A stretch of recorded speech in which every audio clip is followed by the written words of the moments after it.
Israel Iran યુદ્ધ વચ્ચે વૈશ્વિક રાજકીય અસ્થિરતાની સીધી અસર મોરબીના સિરામિક ઉદ્યોગ પર પડી છે.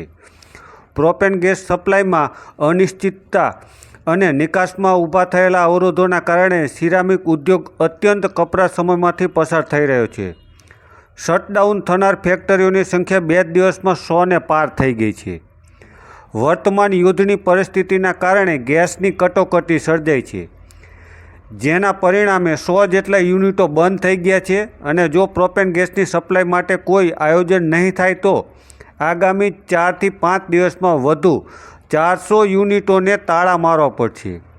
ગુજરાત ગેસ દ્વારા જે એકમોને 50% ગેસ સપ્લાય કરવાની મંજૂરી આપવામાં આવી હતી તે પણ આગામી 18 થી 20 તારીખ સુધીમાં બંધ થવાની શક્યતા છે. આનાથી સ્પષ્ટ થાય છે કે મોરબીનો સિરામિક ઉદ્યોગ ઉર્જા સંકટનો સામનો કરી રહ્યો છે, જેની અસર સીધી સિરામિક ઉદ્યોગ પર પડી રહી છે.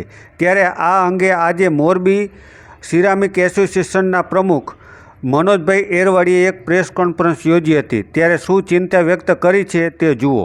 આપણે વાત કરીએ તો અત્યારે જે યુદ્ધની પરિસ્થિતિ નિર્માણ થઈ એ દરમિયાન અંદાજે 101 યુનિટ જે છે આજની તારીખમાં બંધ થઈ ગયા છે અને આવનારા દિવસોમાં જો પ્રોપેન સપ્લાયનું કોઈ પ્લાનિંગ નહીં થાય અને જો નવી કોઈ સપ્લાય નહીં મળે તો આવનારા દિવસોમાં વધીને 4 થી 5 દિવસમાં કે 8 દિવસની અંદર બીજા 400 યુનિટો બંધ થવાની સંભાવનાઓ છે. ગુજરાત ગેસમાં જે યુનિટો ચાલે છે એ ગુજરાત ગેસવાળાને પાસે 50% જે વાપરવા માટેની જે પરમિશન આપેલી છે એ મુજબ અમે અંદાજ લગાવી શકીએ કે 18 થી 20 તારીખ સુધીમાં ગુજરાત ગેસ યુઝર્સ જેટલા હતા એ પણ બંધ થવાની શક્યતાઓ દેખાઈ રહી છે.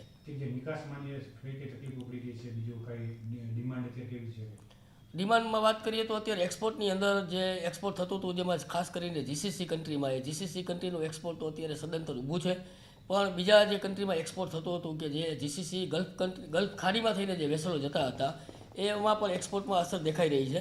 તો હાલ તો એવી કોઈ ડિમાન્ડ આપણે કહી શકીએ નહીં કે ડિમાન્ડ બહુ વધારે છે એવી ડિમાન્ડ, પણ જે ડિમાન્ડ હતી જે ઓર્ડર હતા એ પણ અત્યારે ઓર્ડર બધા સ્થગિત કરી દેવામાં આવ્યા છે અને જે માલ બનેલો છે એ પણ ક્યારે લોડિંગ થશે એનું હજી અમે કંઈ કશું કહી શકતા નથી.